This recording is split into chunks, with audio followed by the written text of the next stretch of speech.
So hello guys, welcome back my channel.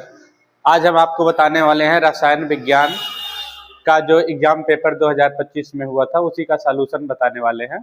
Exam को paper code जो दिया गया है आपका 347 KD दिया गया है और जो है इसके सबसे पहले हम लोग ऑब्जेक्टिव क्वेश्चन जो दिए गए हैं इसी को हम लोग सॉल्व करेंगे। तो सबसे पहले हम लोग देखते हैं पहला क्वेश्चन क्या दिया गया है। इसमें दिया गया है 0.2 मोल विलयन के 500 ml बनाने के लिए Na2CO3 की आवश्यकता होगी। तो इसमें जो ऑप्शन दिया गया है ये दिया गया 1.53 ग्राम, 3.06 ग्राम दिया गया है, 10.6 ग्राम दिया गया है और जो है 5.3 ग्राम दिया गया है। तो इसके सही आंसर को जानने के लिए हम लोग क्या करेंगे, इस क्वेश्चन को सॉल्व करेंगे। तो इसके लिए एक फार्मूला होता है W = MB और इंटू MR। यहाँ लिखेंगे W = M इंटू V और इंटू MR लिखेंगे, जहाँ पे जो है W जो है यहाँ पे W आवश्यक द्रव्यमान है, कितने द्रव्यमान की आवश्यकता होगी इसी को हमें फाइंड करना है। M जो दिया गया है ये मोलरता दिया गया है और V जो दिया गया है यहाँ पे जितना आयतन दिया गया है ये दिया गया है और MR हमें मोलर द्रव्यमान Na2CO3 का निकालना पड़ेगा। तो हम लोग सबसे पहले क्या करते हैं, Na2CO3 का मोलर द्रव्यमान निकाल लेते हैं। यहीं पर लिख लेते हैं बगल में Na2CO3। हमें पता है सोडियम जो होता है इसका जो है परमाणु भार जो हो 23 होता है, तो यहाँ लिखेंगे 2 × 23 प्लस कार्बन का 12 होता है और प्लस ऑक्सीजन का 16 होता है और 3 ऑक्सीजन है तो 16 × 3 हो जाएगा। यहाँ पे 23 × 2 = 46 हो जाएगा और प्लस 12 और प्लस का 48। टोटल को जो हम ऐड करेंगे तो यहाँ पे आएगा 106। तो यहाँ पे हमें मोलर द्रव्यमान जो मिल गया 106 मिल गया। यहाँ पर हम लोग लिख सकते हैं W = आवश्यक भार, आवश्यक भार और M जो दिया गया है यहाँ लिखेंगे M = मोलरता।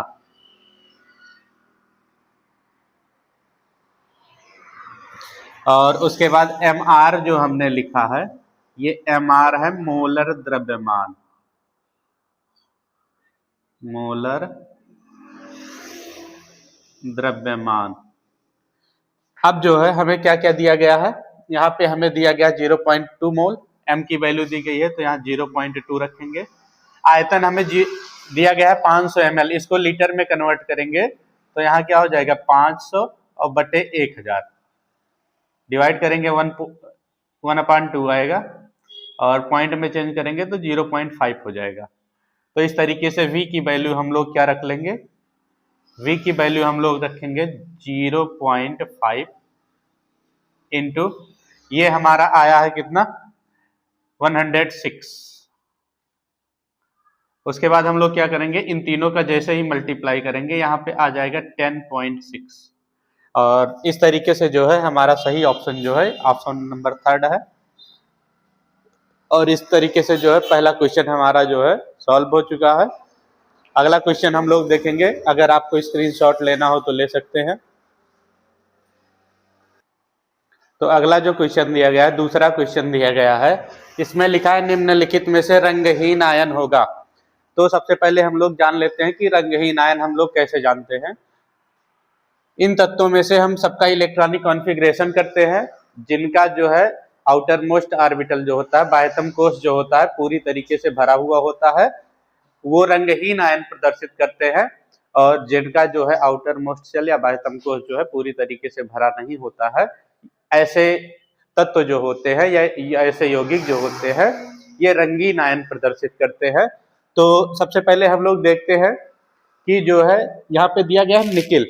तो निकिल जो होता है इसके आउटर मोस्ट शेल में अगर इसका हम इलेक्ट्रॉनिक कॉन्फ़िगरेशन करेंगे Ni+2 का, तो इसमें D8 बाह्यतम कोश में जो है 8 इलेक्ट्रॉन आते हैं। तो 8 इलेक्ट्रॉन अगर इसमें है तो इस तरीके से अगर हम देखें तो ये जो है फुल फील्ड या पूरी तरीके से भरा हुआ ऑर्बिटल इसमें नहीं है। अगर फुल फील्ड रहेगा तो वो रंगीन आयन प्रदर्शित नहीं करेगा। अगर हाफ फील्ड रहेगा तो वो रंगीन आयन प्रदर्शित करेगा। तो इस तरीके से जो है ये रंगीन आयन प्रदर्शित करता है। और इसका जो रंग होता है, यहाँ हम लोग लिख सकते हैं कि ये कौन सा आयन प्रदर्शित करता है, ये रंगीन आयन प्रदर्शित करता है। और इसका रंग जो होता है, ये रंग या तो हरा हो सकता है या फिर नीला हो सकता है। यहाँ हम लोग इसका कलर भी लिख देते हैं। ये किस कलर का हो सकता है, हरा हो सकता है और या फिर नीला हो सकता है। दूसरा हमारा क्वेश्चन जो दिया गया है Fi+3 दिया गया है। अब इसका इलेक्ट्रॉनिक कॉन्फ़िगरेशन अगर हम करते हैं Fi+3 में, तो जो है Fi+3 जो है इसमें जो है इलेक्ट्रॉनिक कॉन्फ़िगरेशन करने पर D5 आएगा। तो D5 आने का मतलब ये है कि इसके पांचों ऑर्बिटल में जो है एक एक इलेक्ट्रॉन है। मतलब इसमें कोई सा भी जो है ऑर्बिटल पूरी तरीके से नहीं भरा है। फुल फील्ड की तो बात ही बहुत दूर है। तो इस तरीके से ये भी क्या करता है, ये भी रंगीन आयन प्रदर्शित करता है। ये किस तरीके का रंगीन आयन प्रदर्शित करता है, यहाँ लिख सकते हैं रंगीन आयन, और यहाँ लिख सकते हैं ये रंगीन आयन जो प्रदर्शित करता है भूरा और या फिर पीला कलर प्रदर्शित करता है।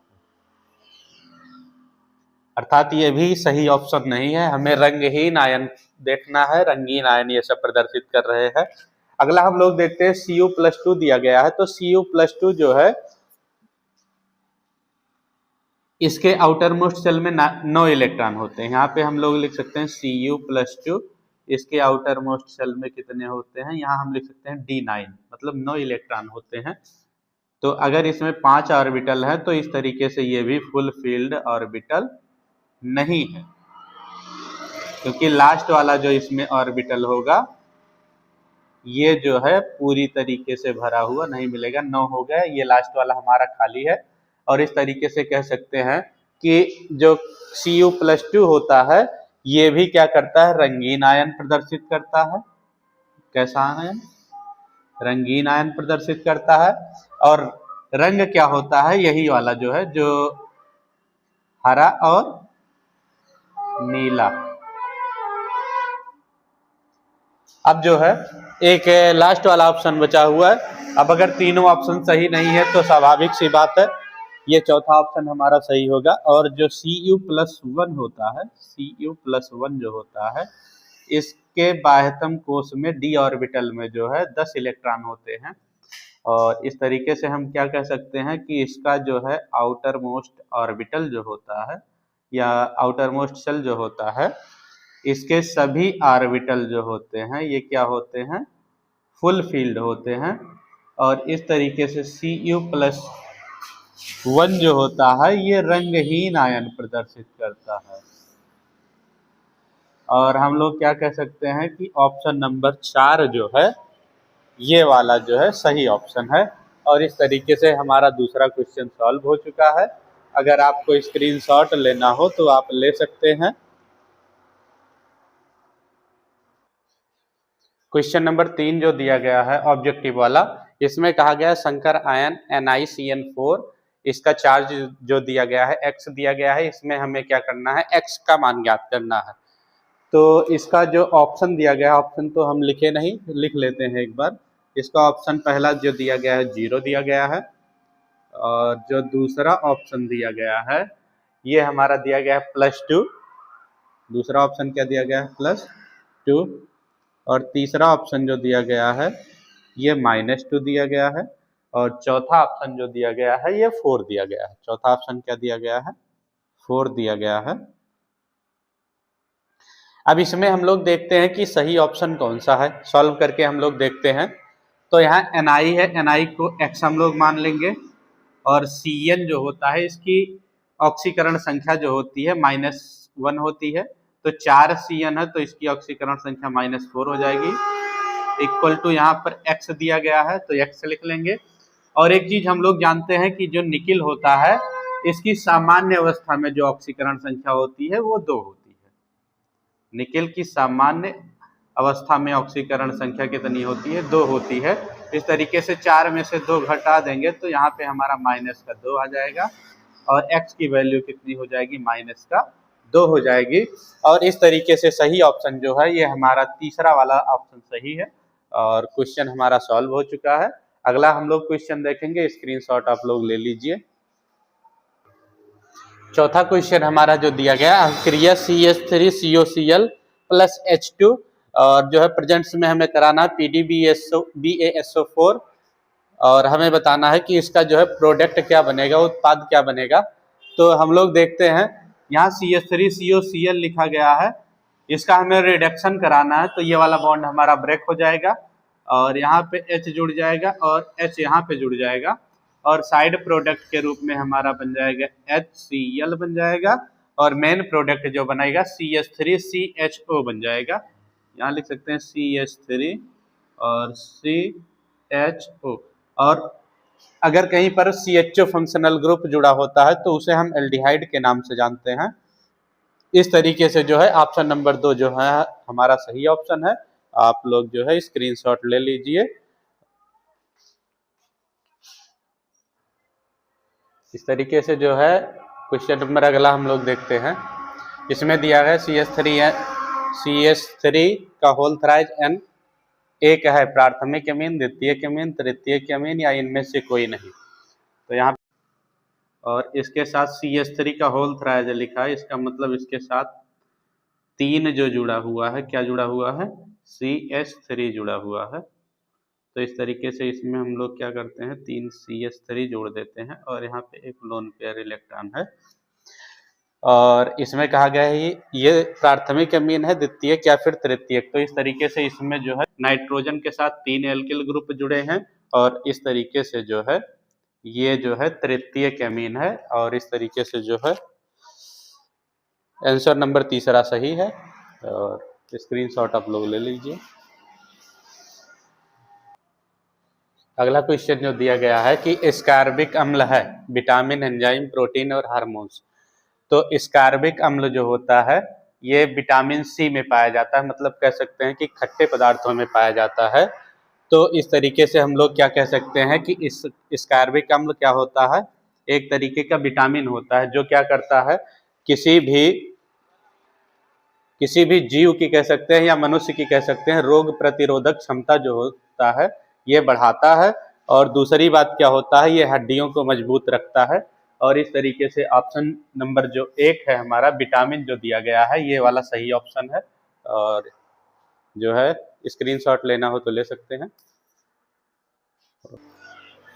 तो इस तरीके से हमारा ऑब्जेक्टिव वाला क्वेश्चन समाप्त हो चुका है। हम लोग देखेंगे जो दूसरा क्वेश्चन दिया गया है, दूसरे में भी जो है अलग अलग नंबर करके दिया है। तो ये दूसरे का वाला है। तो इसमें कहा गया हिमांक में अवनमन एवं मोलर द्रव्यमान में संबंध हमें बताना है। तो एक जो है फार्मूला होता है, इसमें हमें पता होना चाहिए कि डेल्टा TF इक्वल टू होता है, इक्वल टू क्या, पहले प्रोपोर्शनल हम देखते हैं, स्मॉल m के होता है, जहाँ डेल्टा TF जो होता है हिमांक में अवनमन होता है और m जो दिया गया है ये होता है मोललता। अब यहाँ हम लोग क्या कर सकते हैं, यहाँ लिख सकते हैं डेल्टा TF, प्रोपोर्शनल हटाएंगे तो यहाँ पे जो है कांस्टेंट के रूप में जो है लग जाएगा क्या, KF लग जाएगा और m है तो m लिख लेंगे।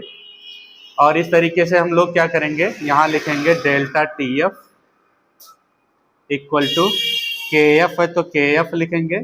यहाँ मोलैलिटी का जो है फार्मूला हम लोग रख देंगे, हमें पता है मोलैलिटी इक्वल टू क्या होता है, WB अपान MB इंटू 1000 और अपान का क्या हो जाएगा WA, यहाँ पे क्या हो जाएगा WA हो जाएगा। अब यहाँ हम आपको बता देते हैं कि जहाँ पे जो है डेल्टा TF इक्वल टू क्या है, हिमांक में अवनमन, हिमांक में अवनमन या इसको बोलते हैं डिप्रेशन ऑफ फ्रीजिंग पॉइंट, या और जो है KF जो है यहाँ पे KF क्या है हमारा कांस्टेंट है, या हम लोग क्या बोल सकते हैं, नियतांक। उसके बाद और क्या दिया गया है, WB जो दिया गया है, ये विलेय का भार है, यहाँ पे लिख देते हैं। WB जो दिया गया है ये क्या है, विलेय का भार। और उसके बाद जो है और क्या दिया गया है, MB दिया गया है, और WA। MB जो है ये जो है विलेय का मोलर द्रव्यमान कह सकते हैं। यहाँ पे हम लोग MB को क्या लिख सकते हैं, विलेय का मोलर द्रव्यमान।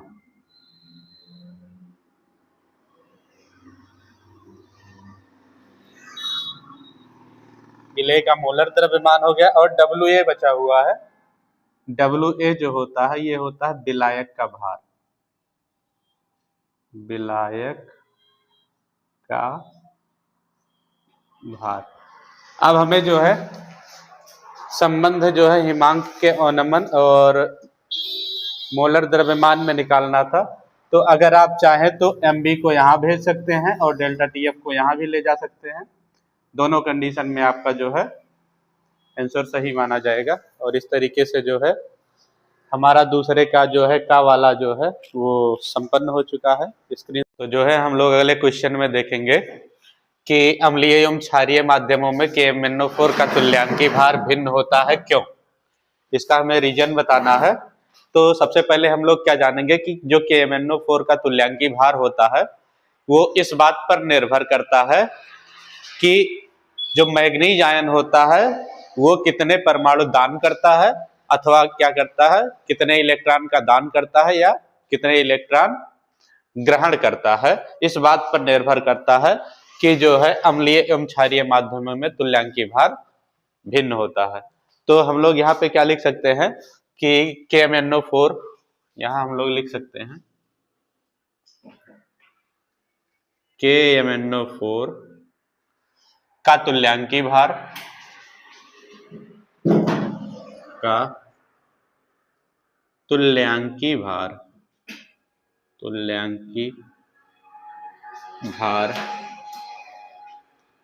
किस बात पर निर्भर करता है? इस बात पर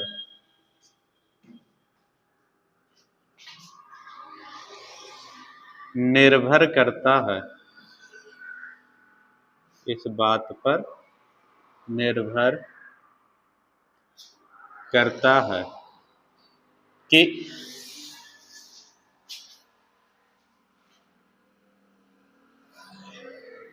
मैग्नीज कितने इलेक्ट्रॉन का दान अथवा ग्रहण करता है। यहां लिख सकते हैं कितने इलेक्ट्रॉन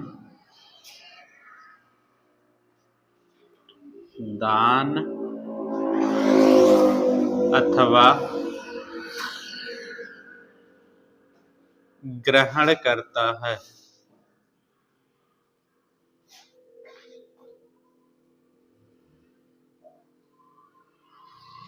दान अथवा ग्रहण करता है। अब हम लोग क्या करेंगे, इनके दोनों माध्यमों को देखते हैं, अम्लीय माध्यम को और क्षारीय माध्यम को। सबसे पहले हम लोग क्या लिखते हैं, अम्लीय माध्यम। यहां लिखेंगे अम्लीय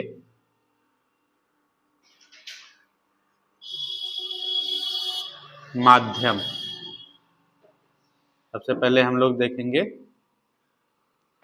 अम्लीय माध्यम। तो अम्लीय माध्यम में क्या होता है, यहाँ पे हम लोग ले लेते हैं KMnO4 का ही MnO4, और जो है अभी इसको हम लोग बैलेंस कर लेंगे। बैलेंस करना आपको 11 में ही सिखाया गया होगा। यहाँ लिख सकते हैं Mn+2। यहाँ पे जो है 4 ऑक्सीजन है, और ऑक्सीजन को हम लोग क्या करते हैं, जल से बैलेंस करते हैं। तो यहाँ जितने ऑक्सीजन होंगे उतने H2O लिखते हैं हम लोग। यहाँ हम लोग लिख देंगे 4H2O। और उसके बाद जो है अब वहां पर हम लोग देखेंगे, वहां पे हाइड्रोजन की संख्या जो है 8 हो चुकी है, यहाँ पर कोई हाइड्रोजन नहीं है। तो हमें पता होना चाहिए कि हम हाइड्रोजन को H+ से बैलेंस करते हैं, वहां 8 हाइड्रोजन है तो यहाँ पे 8H प्लस हो जाएगा। और उसके बाद जो है अब हम लोग इलेक्ट्रॉन को बैलेंस कर लेते हैं। यहाँ पे MnO4 माइनस होना चाहिए, तो यहाँ पे जो है 7 इलेक्ट्रॉन है और यहाँ पे 2 इलेक्ट्रॉन है। इसका मतलब दोनों के बीच का डिफरेंस जो है 5 इलेक्ट्रॉन का है, तो यहाँ हम लिख देंगे 5p माइनस। और ये हो गया हमारा अम्लीय माध्यम में। तो अम्लीय माध्यम में क्या हो रहा है, अम्लीय माध्यम में Mn की ऑक्सीकरण संख्या 7 से 2 में बदल जा रही है। यहाँ पे इसकी ऑक्सीकरण संख्या 7 है और यहाँ पर Mn की ऑक्सीकरण संख्या 2 हो जा रही है। यहाँ पर हम लोग लिख सकते हैं ऑक्सीकरण संख्या, ऑक्सीकरण संख्या क्या हो जा रही है, 7 से 2 हो जाती है, हो जाती। जबकि हम लोग इसके बाद क्षारीय माध्यम में देखेंगे, यहां हम लोग लिख सकते हैं क्षारीय माध्यम, क्षारीय माध्यम। क्षारीय माध्यम में क्या होगा, क्षारीय माध्यम में हम लोग लिखेंगे MnO4 माइनस, यहां लिखेंगे MnO4 माइनस और यहाँ गिब्स लिखेंगे MnO। अब हम लोग देखते हैं इन दोनों के बीच में 1 इलेक्ट्रॉन का अंतर है, तो यहाँ पे हो जाएगा प्लस E माइनस। तो यहाँ पे हम लोग क्या कह सकते हैं, जबकि जो है क्षारीय माध्यम में जो है Mn की ऑक्सीकरण संख्या 7 से 6 में बदल रही है। यहाँ हम लोग क्या लिख सकते हैं, क्षारीय माध्यम में जो है इसकी ऑक्सीकरण संख्या 7 से कितने में बदल रही है, 6 में, 6 हो जाती है, लिखते हैं हो जाती है। और इसका जो है तुल्यांकी भार इसी माध्यम पर निर्भर करता है, अम्लीय माध्यम पर, और दूसरा कौन से माध्यम पर, क्षारीय माध्यम पर। और इस तरीके से जो है हमारा ये वाला क्वेश्चन सॉल्व हो चुका है। अगर आपको स्क्रीनशॉट लेना हो तो ले सकते हैं। अगला क्वेश्चन हम लोग देखेंगे इसके बाद। तो अगला क्वेश्चन हम लोग देखने वाले हैं कि NaOH विलयन में कॉपर हाइड्रोक्साइड घुलनशील है, जबकि NaOH विलयन में नहीं, सॉरी, NH4OH विलयन में कॉपर हाइड्रोक्साइड घुलनशील है, जबकि NaOH विलयन में नहीं।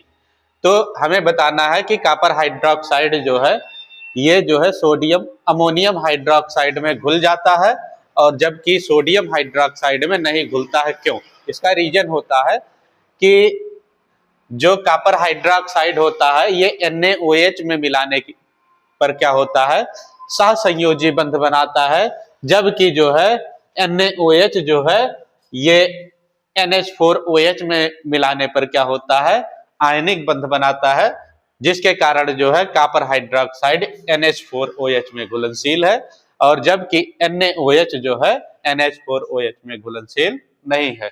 यहाँ पर हम लोग लिख सकते हैं कि जब कॉपर हाइड्रोक्साइड को, जब CuOH के वोल्टवाइज को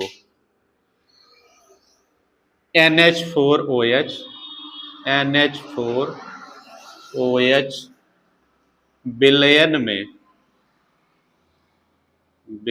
में मिलाते हैं,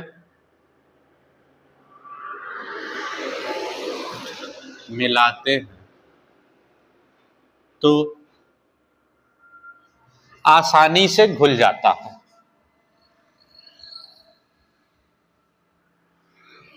आसानी से घुल जाता है, घुल जाता है। क्यों घुल जाता है? क्योंकि क्या होता है, क्योंकि NH4OH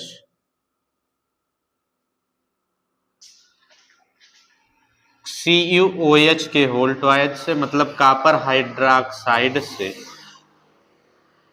मिलकर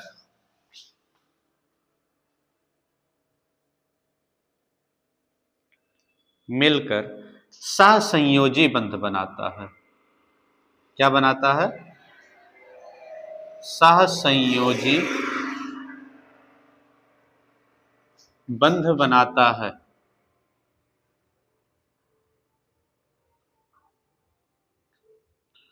सहसंयोजी बंध बनाता है। और NaOH क्यों नहीं घुलता है? क्योंकि NaOH जो है ये आयनिक बंध बनाता है, जबकि NaOH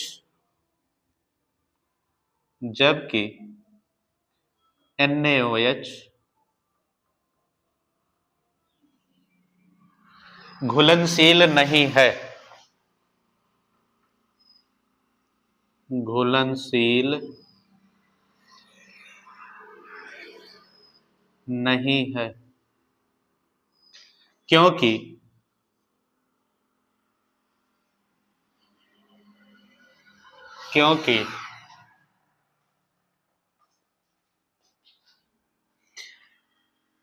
यह NH4OH के साथ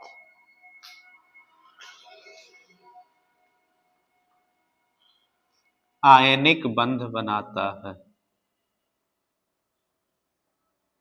आयनिक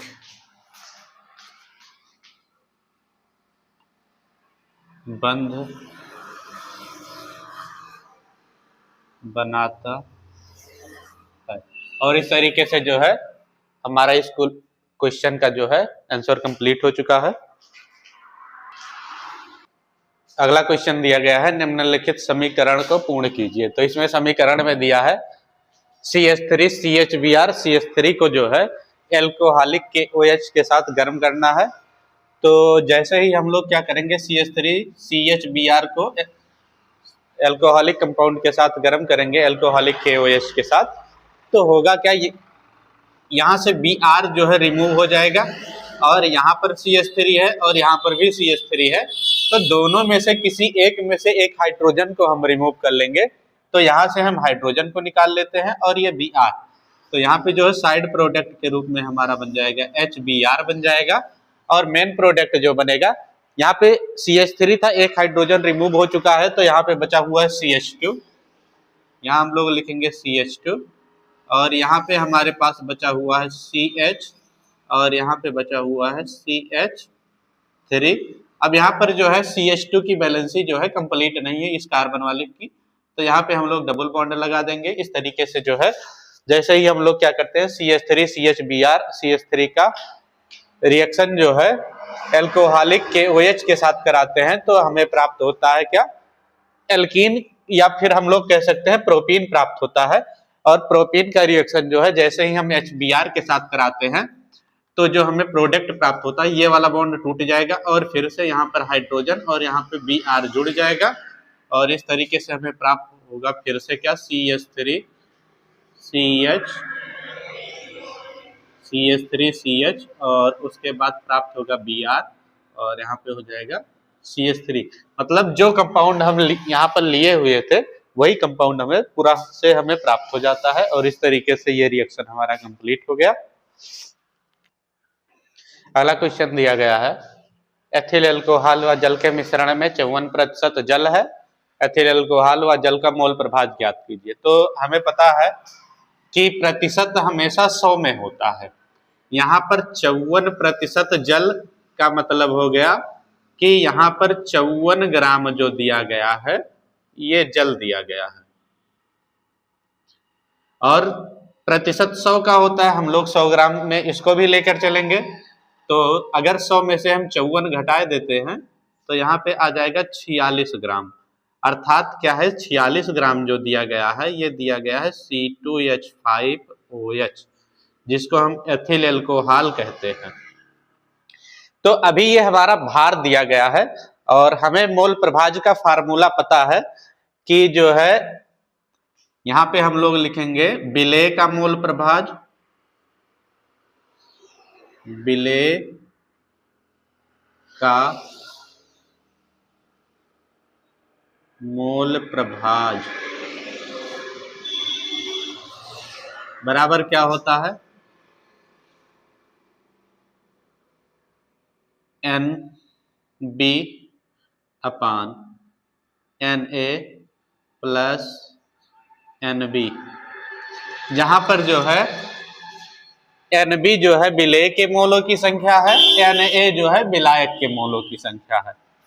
अब हमें जो है यहां पर ये H2O जो लिखा है ये है विलायक, क्योंकि इसकी मात्रा क्या है, ज्यादा है, और ये क्या है, हमारा विलेय है। अब सबसे पहले हम लोग क्या करते हैं, विलेय के मोलों की संख्या चाहिए तो हम लोग सबसे पहले विलेय के मोलों की संख्या निकालते हैं। इसके मोलों की संख्या निकालना है, विलेय के मोलों की संख्या बराबर होता है भार बटे अणुभार। तो भार इसका दिया गया है 46 और इसका अणुभार हम लोग निकाल लेते हैं। तो एक कार्बन का 12 होता है, 2 कार्बन का लिखेंगे 12 गुणे 2 प्लस एक हाइड्रोजन का 1 होता है तो 5 हाइड्रोजन का 5 हो जाएगा, प्लस एक ऑक्सीजन का 16 और एक हाइड्रोजन का प्लस का 1। टोटल को ऐड करेंगे तो टोटल का आएगा 46। तो यहाँ क्या हो जाएगा 46 और बटे का 46, इसको काट देंगे बराबर 1 आ जाएगा, अर्थात विलेय के मोलों की संख्या 1 आ गई, Nb की वैल्यू कितनी आ गई, 1 आ गई। अब हम लोग Na की वैल्यू निकाल लेते हैं। यहाँ पर दिया है 54 ग्राम, भार दिया गया है 54 ग्राम, यहाँ मोल प्रभाज मोलों की संख्या बराबर होता है भार बटे अणुभार। तो भार हमारा 54 दिया गया है, अणुभार H2O का जो है ये होता है 18, तो 54 बटे 18 करेंगे, 18 3 54 हो जाएगा।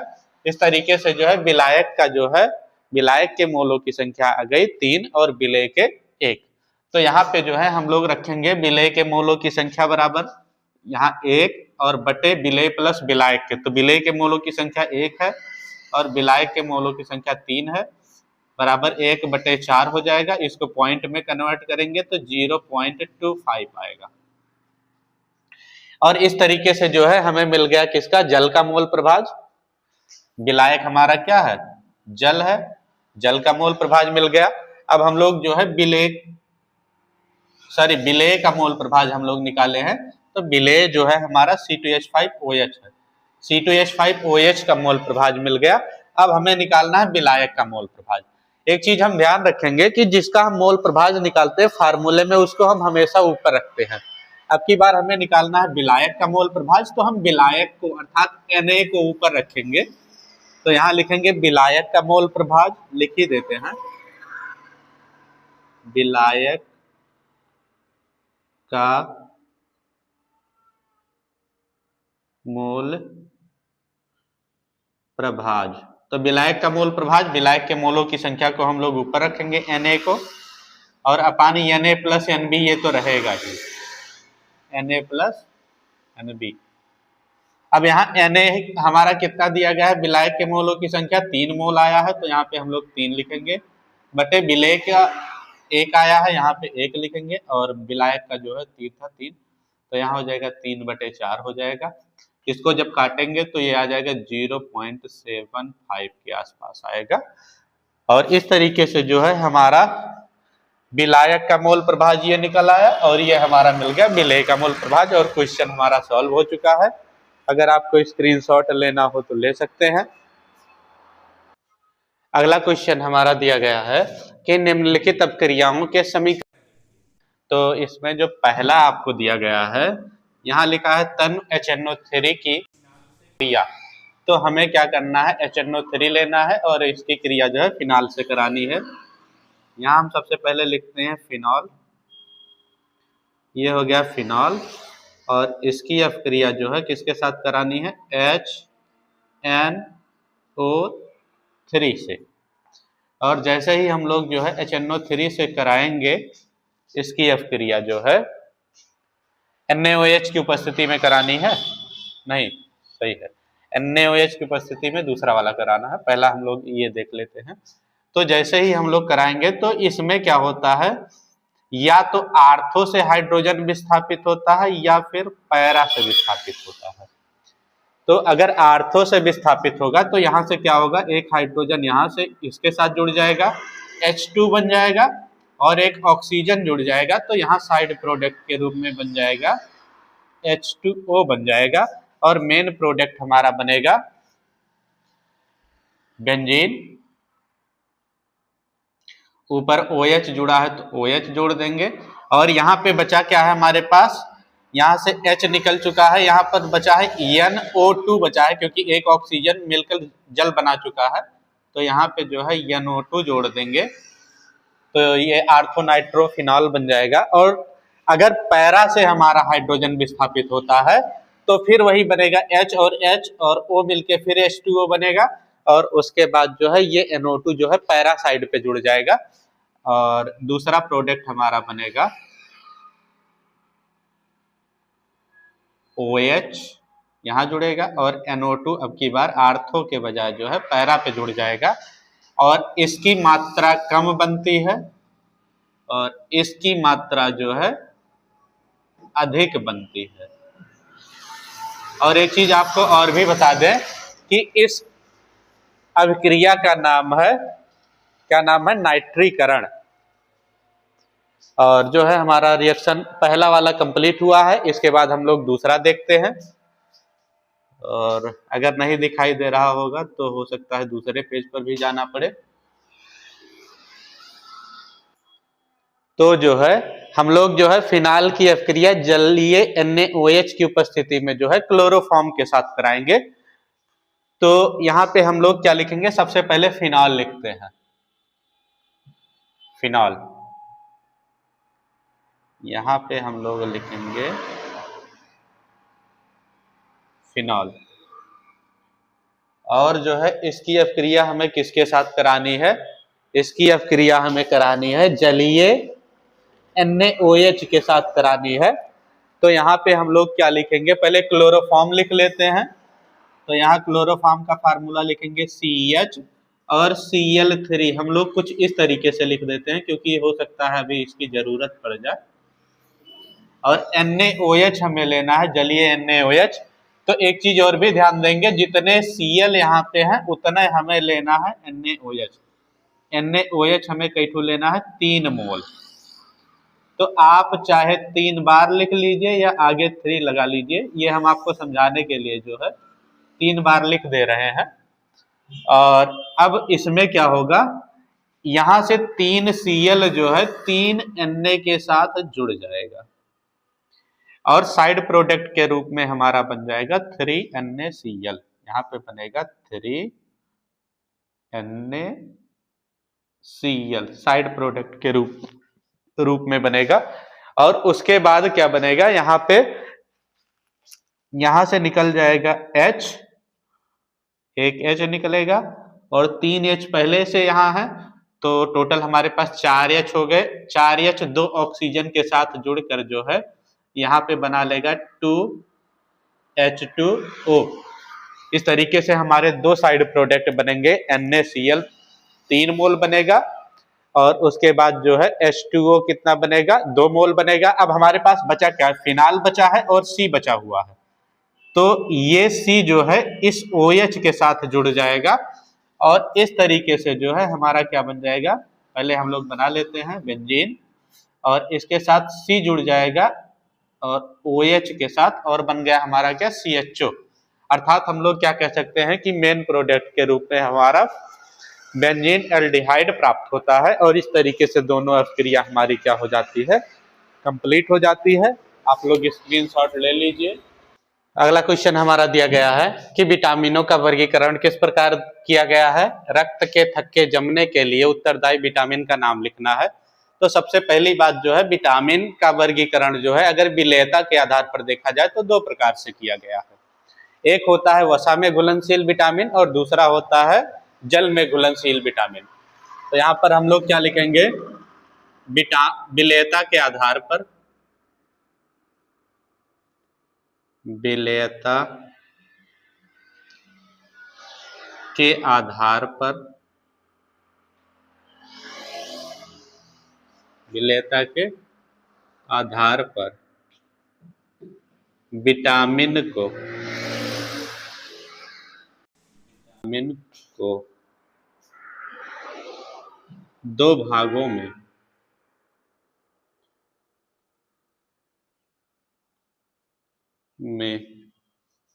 बांटा गया है।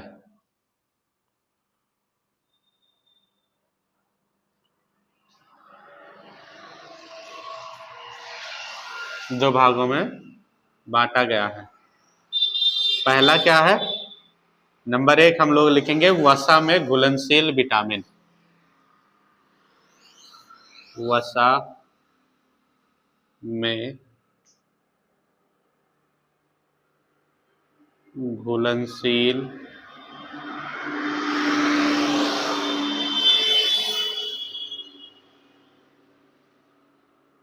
विटामिन। क्या लिखेंगे? पहला वसा में घुलनशील विटामिन। और वसा में जो घुलनशील विटामिन होते हैं उसमें आते हैं vitamin A, vitamin D, vitamin E और विटामिन के। यहाँ हम लोग एग्जाम्पल भी इसका लिख लेते हैं। यहाँ लिखेंगे जैसे ए, ई, विटामिन ए और विटामिन ई हो गया, विटामिन डी हो जाएगा और विटामिन जो है के हो जाएगा। और दूसरा जो भाग है इसका, दूसरे भाग में आता है जल में घुलनशील या जल में विलेय विटामिन। तो दूसरा यहां लिखेंगे जल में विलेय विटामिन।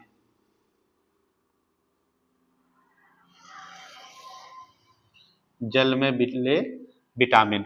और जो जल में विलेय विटामिन होते हैं इनके अंतर्गत आते हैं vitamin B1, vitamin B2, vitamin B3, vitamin B6, vitamin B12 और विटामिन C।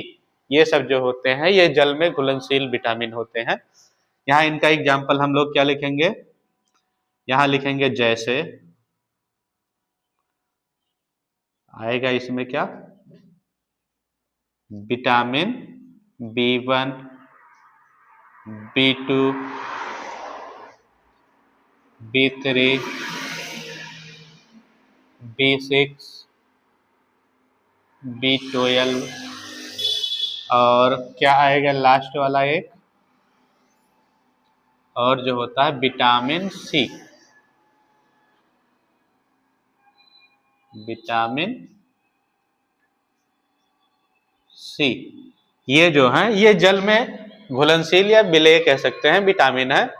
और इसके बाद पूछा गया है कि रक्त के थक्के जमने के लिए उत्तरदायी विटामिन का नाम लिखिए। तो यहाँ पर हम लोग क्या लिख देंगे? यहाँ पर लिखेंगे रक्त के थक्के, रक्त के थक्के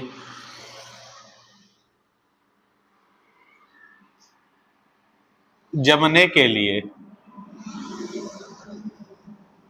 जमने के लिए कौन सा विटामिन उत्तरदायी होता है? विटामिन के। यहां लिखेंगे विटामिन के, विटामिन के उत्तरदायी है, उत्तरदायी है। और इस तरीके से जो है हमारा ये वाला क्वेश्चन कंप्लीट हो गया। अगर आपको स्क्रीनशॉट लेना हो तो ले सकते हैं। तो अगला क्वेश्चन हमारा दिया गया है कि मोललता की परिभाषा दीजिए। 100 ग्राम विलायक में विलेय का 1/10 मोल घुला है, विलयन की मोललता ज्ञात कीजिए। तो हमें क्या करना है इसमें? सबसे पहले जो है मोललता की परिभाषा लिखनी है। तो जो है मोललता की परिभाषा जो होती है वो होती है 1 किलोग्राम विलायक में उपस्थित 1 किलोग्राम विलायक में उपस्थित विलेय के मोलों की संख्या को मोललता कहते हैं। यहाँ हम लोग क्या लिख सकते हैं? यहाँ हम लोग लिख सकते हैं 1 किलोग्राम, 1 किलोग्राम विलायक में 1 किलोग्राम विलायक में उपस्थित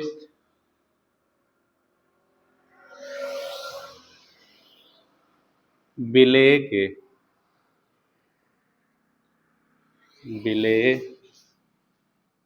के मोलों की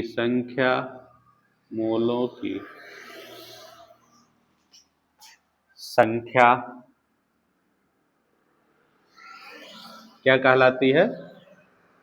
मोललता कहलाती है।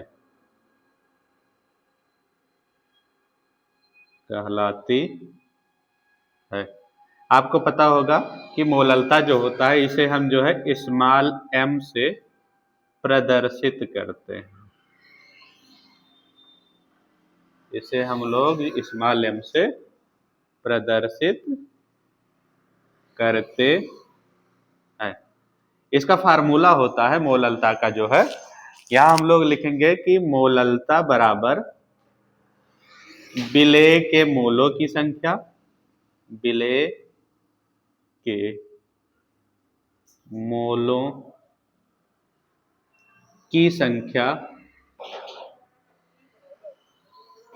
बटे होता है विलायक का भार किलोग्राम में। यहां हम लोग लिखेंगे विलायक का भार किसमें हमें लिखना है? किलोग्राम में। और जो है कहीं कहीं जो होता है, ज्यादातर क्वेश्चन में जो है इसमें ग्राम में दिया होता है। जैसे इसी क्वेश्चन में दिया गया है 100 ग्राम विलायक में विलेय। तो अगर हम किलोग्राम को ग्राम में चेंज करना चाहें तो हम लोग क्या कर सकते हैं, यहाँ हम लोग ग्राम लिख सकते हैं और जो है ऊपर हम लोग क्या करेंगे 1000 से गुणा करा सकते हैं। अब हम लोग क्या देखते हैं कि इसमें जो दिया गया है, इसमें दिया गया है विलेय के मोलों की संख्या 1/10 दिया गया है।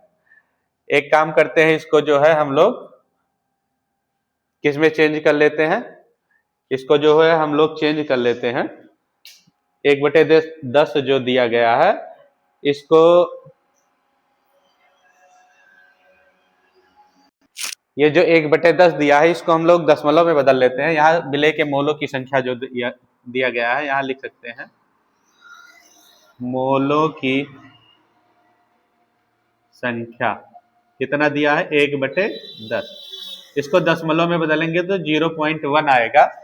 और जो है विलायक का भार जो है ग्राम में दिया गया, तो इसी फार्मूले पे रख देते हैं क्योंकि इसको हम लोगों ने ग्राम में चेंज कर लिया है। तो विलेय के मोलों की संख्या यहाँ पे इसके स्थान पे हम लोग लिखेंगे 0.1 इंटू 1000 दिया तो 1000 हो जाएगा। और विलायक का भार जो दिया गया है 100 ग्राम दिया गया है, तो यहाँ बटे करके हम लोग क्या करेंगे 100 लिख देंगे। हम लोग क्या करेंगे, एक जीरो से ये दशमलव हट जाएगा और यहाँ पे बचेगा 100 का 1 में गुणा करेंगे 100 और बटे का 100 हो जाएगा और इस तरीके से कट जाएगा। और मोलों की संख्या कितनी आ गई, मोललता हमें ज्ञात करना था, तो हमारा कितना आ गया 1 मोल आ गया। इस तरीके से हमारा क्वेश्चन जो है सॉल्व हो चुका है। तो जो है अगला क्वेश्चन दिया गया है कोलराउस का नियम क्या है, इसके 2 अनुप्रयोग लिखिए। तो सबसे पहले हम लोग क्या लिखेंगे, कोलराउस का नियम। तो कोलराउस का नियम क्या होता है कि जो है अनंत तनुता पर किसी विलयन की मोलर चालकता जो होती है उसके धनायनों और ऋणायनों के योग के बराबर होती है।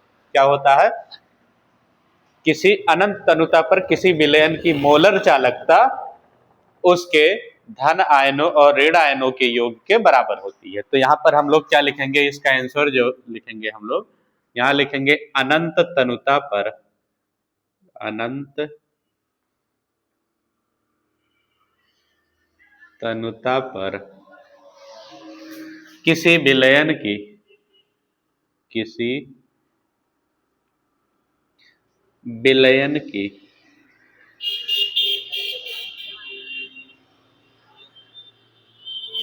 मोलर चालकता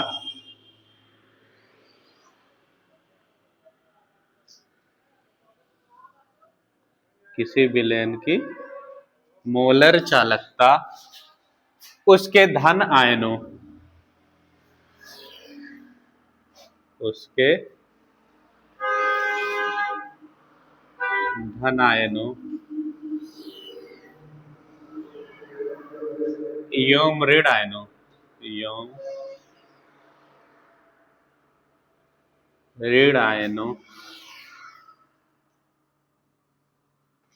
के योग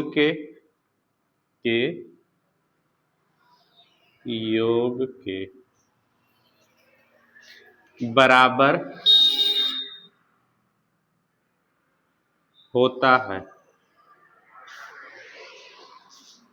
ये हो गया कोलराउस का नियम। इनका एक फार्मूला बनेगा।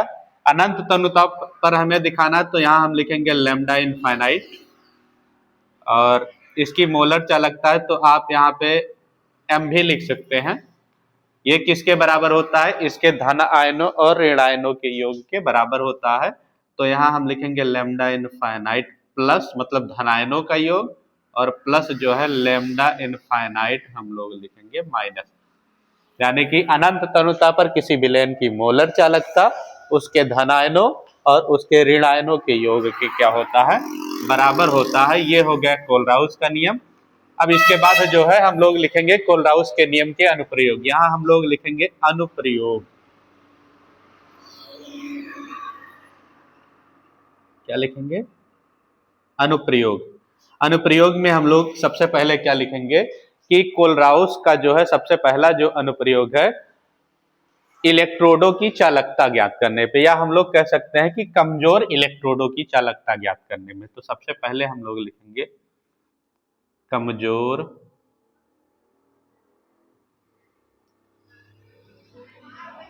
इलेक्ट्रोडों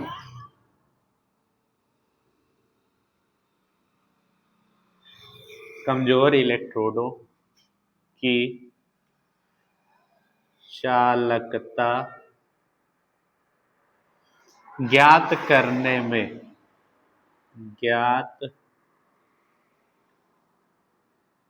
करने में पहला हो गया कमजोर इलेक्ट्रोडों की चालकता ज्ञात करने में, और दूसरा इनका अनुप्रयोग जो है आयनिक चालकता ज्ञात करने में। कमजोर इलेक्ट्रोडों की चालकता ज्ञात करने पर में जो है, और दूसरा क्या है? आयनिक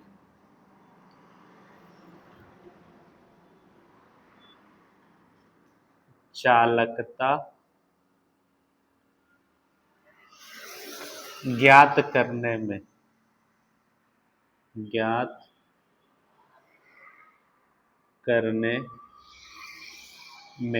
इस तरीके से जो है कोलराउस का अनुप्रयोग और इनके नियम जो है समाप्त हो चुके हैं।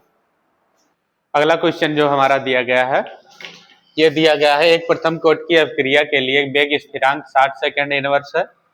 अभिकारक की प्रारंभिक सांद्रता से 1/16 भाग रह जाने में कितना समय लगेगा? तो हमें टाइम याद करना है। प्रथम कोटि की अभिक्रिया दिया गया है तो यहाँ पे जो है इसकी सांद्रता दी गई है, के का मान दिया गया है कितना? 60 दिया गया है, और प्लस जो है हमारा जो है ए की प्रारंभिक सांद्रता को हम लोग जो है ए मान लेते हैं, और अंतिम सांद्रता को जो है हम लोग क्या मान लेते हैं? 1/16 भाग रह जा रहा है तो यहाँ हो जाएगा A/16। अब हम लोग जो है प्रथम कोटि की अभिक्रिया वाला फार्मूला लगाएंगे। हमें पता है प्रथम कोटि की अभिक्रिया का फार्मूला क्या होता है। एक काम करते हैं, यहाँ लिख लेते हैं T = 2.303 और अपान का के को हमने पहले से ही पक्षांतर कर दिया है, नहीं तो फार्मूला आपका K = 2.303/T होता। हमने पहले से ही पक्षांतर कर लिया है, तो यहाँ पे हमने लिखा T = 2.303/K, और यहाँ पर लिखेंगे log, और प्रारंभिक सांद्रता A दी गई है तो यहाँ A लिखेंगे, अंतिम सांद्रता A/16 हो जाएगा। इसी को हमें सॉल्व करना है, और यहाँ लिखेंगे T = 2.303, K की वैल्यू 60 दी गई, यहाँ 60 रखेंगे log, और A से A कट जाएगा, यहाँ हमारा आ जाएगा 16। यहाँ लिखेंगे T = क्या लिखेंगे? T = 2.303 और अपान का 60 हो जाएगा। यहाँ पे जो है हमारा कितना हो जाएगा? यहाँ हो जाएगा 4 log 2, क्योंकि log m के पावर n वाला फार्मूला लग जाएगा, n log m हो जाएगा।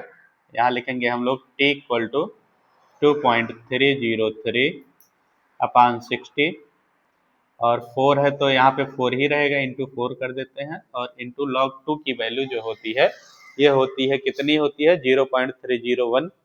यहाँ पे हम लोग क्या रखेंगे, log 2 की वैल्यू 0.301 रखेंगे। उसके बाद हम लोग क्या करेंगे, टोटल को सॉल्व करेंगे। मल्टीप्लाई कराने के बाद जो है टोटल अगर आप सॉल्व करेंगे तो वहाँ पे t की वैल्यू 0.0462 के अप्रॉक्स में आएगी। यहाँ t की वैल्यू कितनी आएगी, 0.0462 अप्रॉक्स, मतलब आगे भी और भी संख्या आएगी। और अगर इसको जो है हम लोग पावर के रूप में चेंज करना चाहें तो यहाँ लिख सकते हैं t इक्वल टू 4.62 इंटू 10⁻⁻²। ये हमारी t की वैल्यू हो जाएगी। और इस तरीके से जो है ये हमारा क्वेश्चन क्या हो चुका है, सॉल्व हो चुका है। और अगला क्वेश्चन हम लोग देखेंगे, आप लोग स्क्रीनशॉट ले लीजिए। अगला क्वेश्चन हमारा दिया गया है कि जब Mn एक भूरे रंग का लवण AHCl से क्रिया करता है तो गैस B प्राप्त होता है। आधिक्य में यह गैस NH3 से क्रिया करके एक विस्फोटक लवण C बनाती है, तो ABC को पहचानिए तथा होने वाली अपक्रियाओं के समीकरण लिखिए। तो सबसे पहले हम लोग जानेंगे कि मैग्नीज जो होता है इसका कौन सा कंपाउंड जो होता है, कौन सा यौगिक जो होता है एक भूरे रंग का होता है। तो मैग्नीज ऑक्साइड जो होता है MnO2 जो होता है ये क्या होता है, एक भूरे रंग का लवण होता है। तो हम लोग लिख सकते हैं कि MnO2 एक भूरे रंग का क्या होता है, लवण होता है, लवण होता है। तो ये हो गया हमारा कि MnO2 जो है एक भूरे रंग का लवण होता है और MnO2 जो है HCl से क्रिया करके, यहां लिखेंगे यह HCl से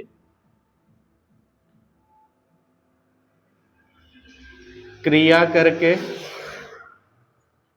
MnO2 क्या करता है, HCl से क्रिया करता है।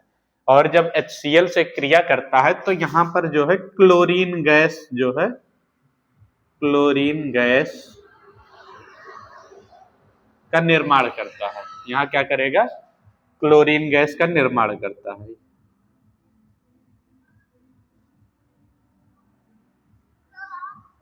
क्लोरीन गैस का निर्माण करता है।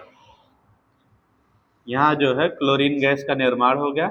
और उसके बाद क्या कहा गया है, आधिक्य में यह NH3 से अपक्रिया करता है। जो क्लोरीन गैस है ये क्या करता है, अमोनिया से क्रिया करता है। यहाँ लिख सकते हैं यह NH3 से क्रिया करके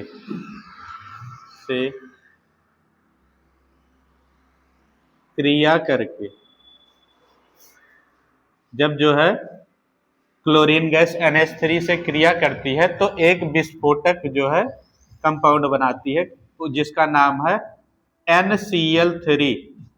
क्या नाम है, NCl3, नाइट्रोजन ट्राइक्लोराइड, जो कि क्या होता है एक विस्फोटक पदार्थ होता है या विस्फोटक लवण होता है। NCl3 का निर्माण करता है, का निर्माण करता है, जो क्या होता है एक विस्फोटक लवण होता है। यहां लिख सकते हैं जो एक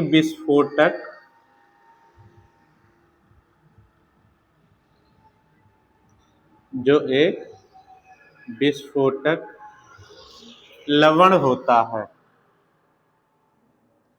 लवण होता है। अब हमें इसका जो है केमिकल रिएक्शन भी बताना है, तो हमें क्या करना है, MnO2 लेना है और इसकी अपक्रिया जो है हमें किसके साथ करा देनी है, HCl के साथ करा देनी है। तो हम लोग क्या करते हैं, यहाँ ले लेते हैं MnO2, यहाँ लिखेंगे MnO2 और प्लस जो है HCl हमें लेना है ना, तो यहाँ हम लोग लिखेंगे 4HCl। अब यहाँ क्या होगा, यहाँ पे बन जाएगा 4 ऑक्सीजन और हाइड्रोजन जो मिलके क्या बन जाएगा, यहाँ पे बन जाएगा 2H2O। 2H2O, 4 हाइड्रोजन और 2 ऑक्सीजन मिलके 2H2O बन गया। और यहाँ पे टोटल हमारे पास क्लोरीन 4 है, तो 2 क्लोरीन Mn के साथ जुड़ जाएगा और ये बन जाएगा MnCl2। और 2 क्लोरीन जो बचा है यही हमारा क्या बन जाएगा, क्लोरीन गैस का निर्माण होगा, जो कि यहाँ पे लिखा गया है कि ये क्या करता है, क्लोरीन गैस का निर्माण करता है। वहां पे हमारा क्लोरीन गैस बन गया। अब हमें क्या करना है, इसी क्लोरीन की क्रिया जो है किसके साथ, NH3 अमोनिया के साथ करानी है। तो यहाँ पे हम लोग क्या लिख सकते हैं, NH3 प्लस 3Cl2 गिव्स। अब यहाँ पे क्या होगा, 3Cl जो है H के साथ जुड़ जाएगा और साइड प्रोडक्ट के रूप में जो है हमारा बन जाएगा 3HCl बन जाएगा। और मेन प्रोडक्ट जो बनेगा 3 क्लोरीन N के साथ जुड़ जाएगा और जो बन जाएगा NCl3 बन जाएगा, जो कि क्या है, हमारा एक विस्फोटक लवण है। और इस तरीके से हमारा क्वेश्चन सॉल्व हो चुका है। तो यहाँ पे हम लोग क्या लिख सकते हैं कि इलेक्ट्रोड विभव, इलेक्ट्रोड विभव, इलेक्ट्रोड विभव तथा विलयन के सांद्रण, तथा विलयन के सांद्रण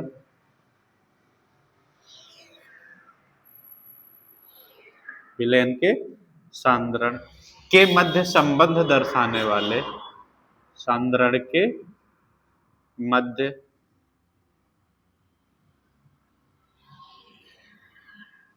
संबंध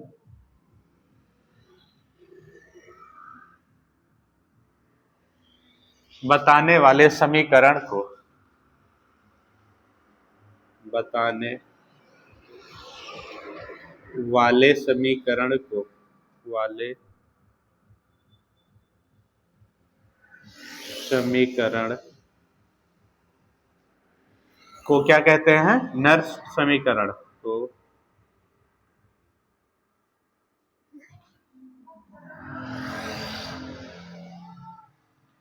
नर्स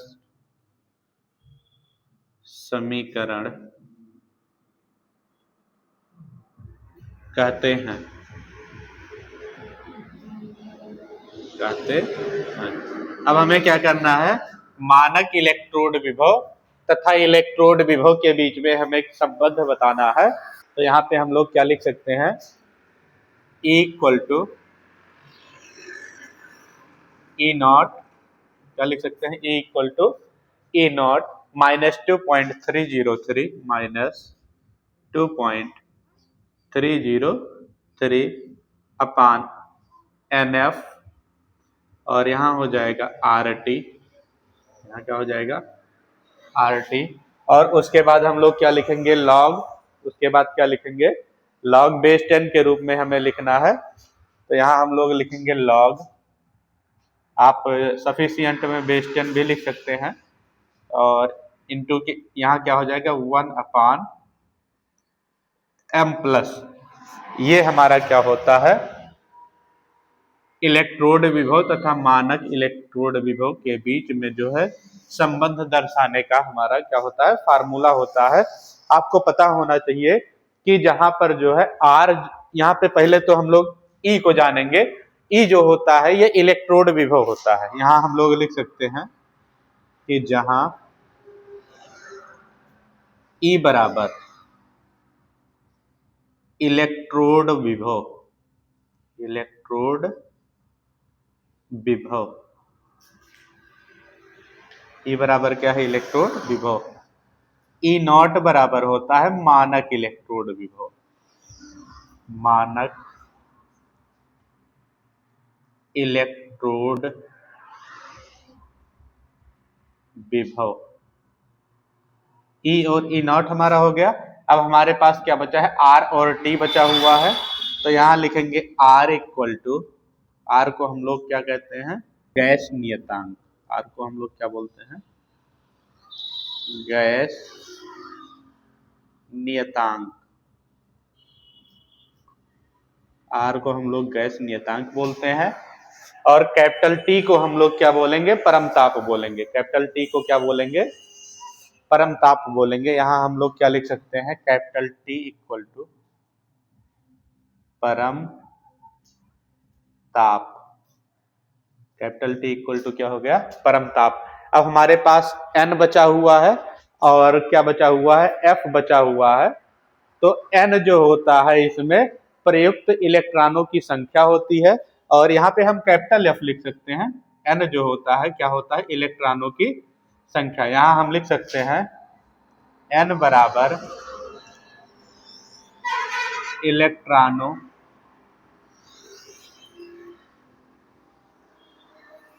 की संख्या। एन हो गया इलेक्ट्रॉनों की संख्या, और एफ बचा हुआ है कैपिटल एफ।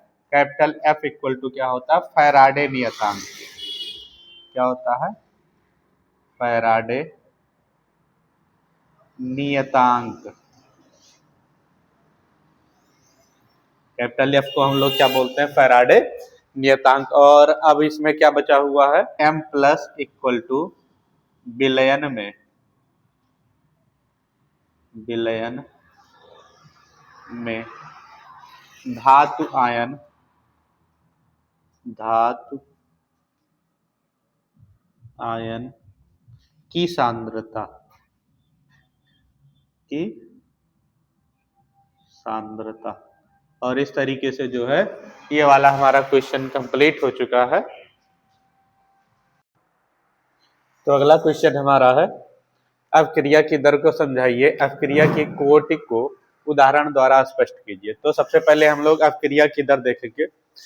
एकांक समय में अभिकारक या उत्पाद की सांद्रता में होने वाला परिवर्तन जो होता है उसे हम लोग क्या कहते हैं, अवक्रिया की दर कहते हैं। एकांक समय में अभिकारक या उत्पाद की सांद्रता में होने वाला परिवर्तन क्या कहलाता है, अवक्रिया की दर कहलाता है। तो सबसे पहले हम लोग डिफिनीशन इसका लिखेंगे कि जो है अवक्रिया की दर क्या होती है। यहाँ लिखेंगे एकांक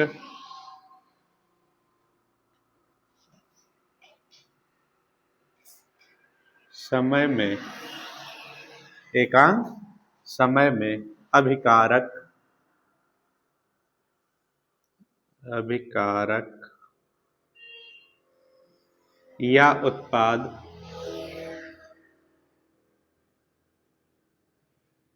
अभिकारक या उत्पाद की सांद्रता में, की सांद्रता में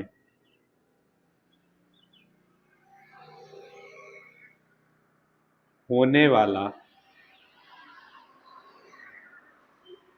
परिवर्तन, होने वाला परिवर्तन क्या कहलाता है, अभिक्रिया की दर कहलाता है। अभिक्रिया की दर कहलाता है, अभिक्रिया की दर कहलाता है। और एक चीज और, अभिक्रिया की जो दर होती है इसे जो है हम लोग स्मॉल आर से प्रेजेंट करते हैं। तो यहाँ लिखेंगे इसे स्मॉल आर से प्रदर्शित करते हैं, प्रदर्शित करते हैं, करते हैं। अब जो है हम लोग क्या करेंगे, इसका फार्मूला लिख देंगे। तो स्मॉल आर बराबर लिखेंगे, या फिर लिख सकते हैं क्या, अभिक्रिया की दर बराबर जो होता है क्या होता है, अभी आपको डिफिनीशन बताया गया कि एकांक समय में अभिकारक या उत्पाद की सांद्रता में होने वाला परिवर्तन। तो यहाँ हम लिखेंगे कि स्मॉल आर बराबर जो होता है अभिकारक या उत्पाद की सांद्रता में होने वाला परिवर्तन। यहाँ हम लोग लिखेंगे अभिकारक, अभिकारक या उत्पाद अभिकारक या उत्पाद की सांद्रता में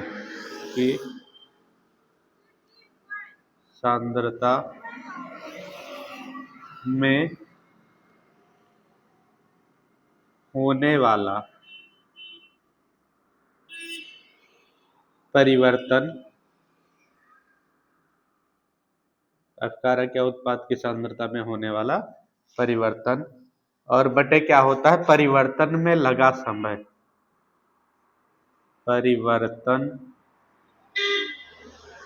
में लगा समय। ये हमारा अभी तो हो गया अभिक्रिया की दर। अब हम बात करने वाले अभिक्रिया की कोटि की। हमें अभिक्रिया के कोटि के जो है हमें क्या देना है, उदाहरण देना है। तो यहाँ पे अभिक्रिया के कोटि का उदाहरण हम लोग लिखेंगे। मान लेते हैं हमारे पास कोई जो है रिएक्टेंट जो है ए और जो है क्या है बी है। इसके फलस्वरूप हमारा कोई प्रोडक्ट जो है पी बन रहा है। तो यहाँ पे हम लोग रेट ऑफ रिएक्शन क्या लिख सकते हैं, यहाँ लिख सकते हैं आर प्रोपोर्शनल कंसंट्रेशन ऑफ ए इसके पावर एक्स और कंसंट्रेशन ऑफ बी इसके पावर वाई लिख सकते हैं। यहां से जब प्रोपोर्शनल हटाएंगे तो यहाँ हो जाएगा आर इक्वल टू के कंसंट्रेशन ऑफ ए इसके पावर एक्स और कंसंट्रेशन ऑफ बी और इसके पावर वाई हो जाएगा। अर्थात हम लोग क्या कह सकते हैं कि जो किसी भी अभिक्रिया की कोटि होती है ये स्मॉल ए और स्मॉल बी पर जो है निर्भर भी कर सकती है, मतलब इसके बराबर भी हो सकती है या इससे क्या हो सकती है, अलग हो सकती है। तो ये भी लिख सकते हैं कि ए व बी एक्स व वाई के बराबर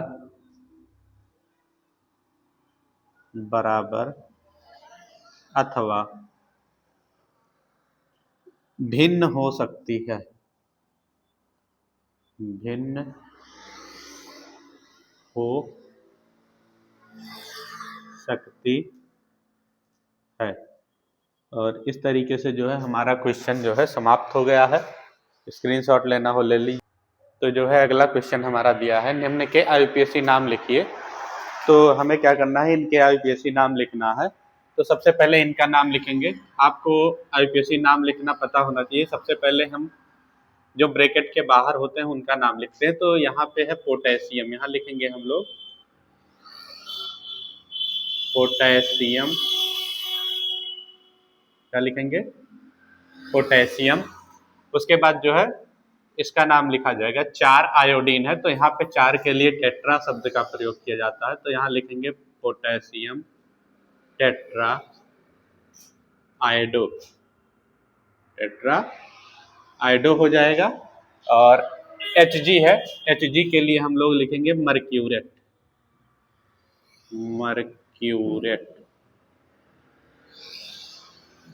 tetra iodo, potassium tetra iodo mercurate. और इसका ऑक्सीडेशन नंबर आप निकालेंगे तो 2 आएगा। तो इसीलिए हमने क्या लिखा है, रोमन अंक में सेकंड लिखा गया है।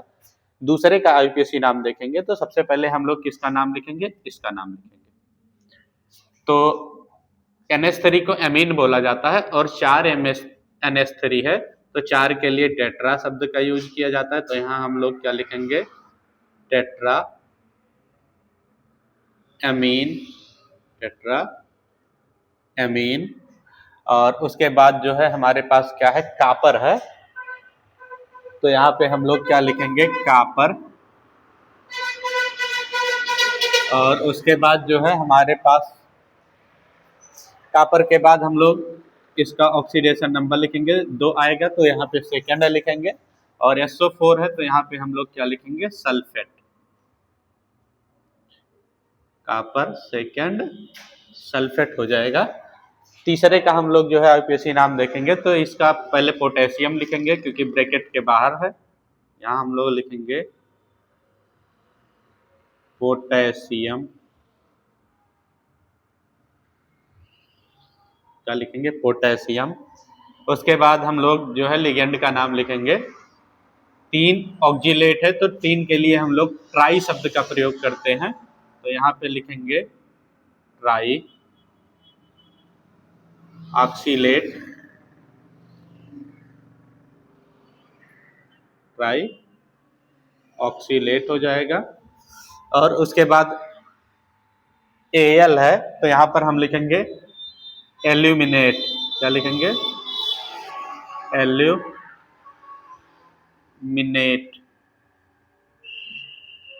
और इसका ऑक्सीडेशन नंबर हम लोग निकाल लेंगे और यहाँ पर रोमन अंक में हम लोग लिख देंगे। तो इसका ऑक्सीडेशन नंबर कितना आएगा? यहाँ पे आ सकता है 3 दूनी 6, 1 7 7। यहाँ पे इसका ऑक्सीडेशन नंबर आएगा 3rd आएगा। तो यहाँ पे हम लोग क्या करेंगे, यहाँ लिखेंगे 3rd। उसके बाद लास्ट वाला हम देखते हैं, तो यहाँ पे CO है तो यहाँ पे CO को बोला जाता है कार्बोनिल। 6 कार्बोनिल है, 6 को क्या बोलते हैं हम लोग? हेक्सा। 6 को बोलते हैं हेक्सा और CO को बोलते हैं कार्बोनिल, हेक्सा कार्बोनिल। Cr है तो यहाँ पे हम लोग क्या लिखेंगे? Chromium, chromium. और इसका ऑक्सीडेशन नंबर 0 आएगा तो यहाँ पे हम लोग क्या लिखेंगे? 0। अगर आपको जो है कोऑर्डिनेशन कंपाउंड का IUPAC नेम सीखना है तो आप इसके पहले वाला वीडियो देख सकते हैं। और इस तरीके से हमारा ये वाला जो है समाप्त हो चुका है। तो जो है अगले क्वेश्चन में हम लोग देखेंगे टालेन अभिकर्मक क्या है। इस अभिकर्मक की ग्लूकोज व फ्रक्टोज के साथ अभिक्रियाओं के रासायनिक समीकरण दीजिए। तो सबसे पहले हम आपको बताते हैं, ये जो टालेन अभिकर्मक होता है ये मृदु ऑक्सीकृत अभिकर्मक होता है, जो क्या करता है? एल्डिहाइड को क्या करता है? ऑक्सीकृत कर लेता है। तो यहाँ पे हम लोग लिखेंगे कि टालेन अभिकर्मक, इसका आंसर हम लोग लिखेंगे टालेन अभिकर्मक, टालेन अभिकर्मक एक मृदु ऑक्सीकृत, एक मृदु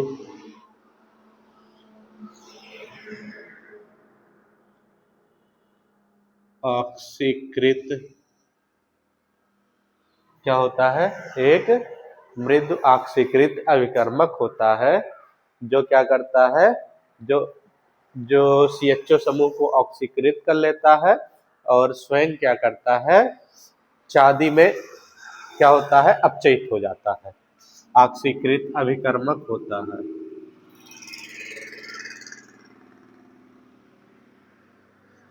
अभिकर्मक होता है, होता है जो स्वयं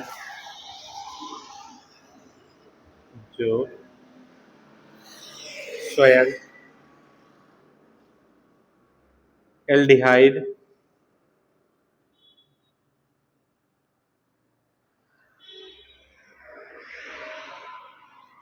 जो स्वयं क्या करता है? एल्डिहाइड को ऑक्सीकृत करता है, एल्डिहाइड समूह को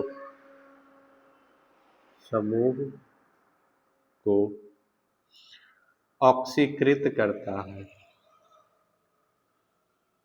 ऑक्सीकृत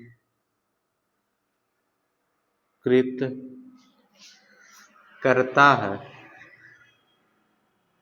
करता है और स्वयं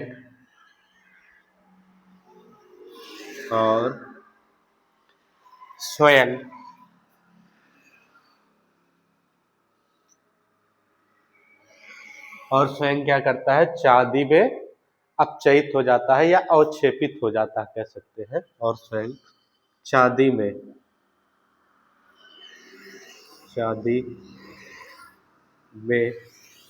क्या हो जाता है? अवक्षेपित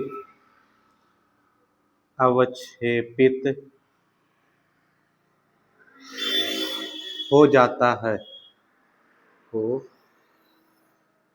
जाता है। अब इसके बाद हमें क्या करना है, इस अभिकर्मक की जो है ग्लूकोज तथा फ्रक्टोज के साथ जो है रिएक्शन कराना है। तो सबसे पहले हम लोग क्या करते हैं, ग्लूकोज के साथ जो है टालेन अभिकर्मक का रिएक्शन कराते हैं। तो आपको पता है यहाँ हम लोग लिख देते हैं क्या, ग्लूकोज, ग्लूकोज। आपको पता है कि ग्लूकोज जो होता है इसमें एल्डिहाइड समूह पाया जाता है, इसको एल्डोज के नाम से भी जानते हैं। तो ये एल्डिहाइड को क्या कर लेता है, एल्डिहाइड को ऑक्सीकृत कर लेता है। तो यहाँ पे हम लोग लिखेंगे C6H12O6 प्लस टालेन अभिकर्मक का फार्मूला AgNH3 का होल ट्वाइज और प्लस यहाँ पे हम लोग ले लेंगे, क्षारीय माध्यम में लेना है तो यहाँ हम लिखेंगे 2H2 2OH सॉरी 2OH और माइनस। अब जब इसके साथ ये रिएक्ट करेगा तो यहाँ पे बन जाएगा, सबसे पहले तो रजत दर्पण बनेगा या चांदी का अवक्षेप हम लोग कह सकते हैं। यहाँ बनेगा 2Ag, यहाँ हम लोग लिखेंगे 2Ag, ये हो गया चांदी का अवक्षेप। और यहाँ बन रहा है NH3 का होल ट्वाइज है और 2 से गुणा भी हुआ है, तो यहाँ पर जो है 4 मोल जो है अमोनिया बनेगा, NH3 बनेगा। और उसके बाद क्या होगा, यहाँ OH 2 बार है तो आपको समझाने के लिए 2 OH हम लिख देते हैं।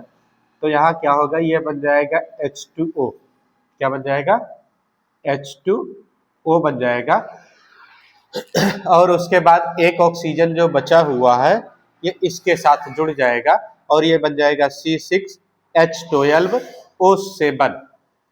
यहाँ लिखेंगे C6H12 और O7, इसका नाम होता है ग्लूकोनिक अम्ल। इसका क्या नाम है, ग्लूकोनिक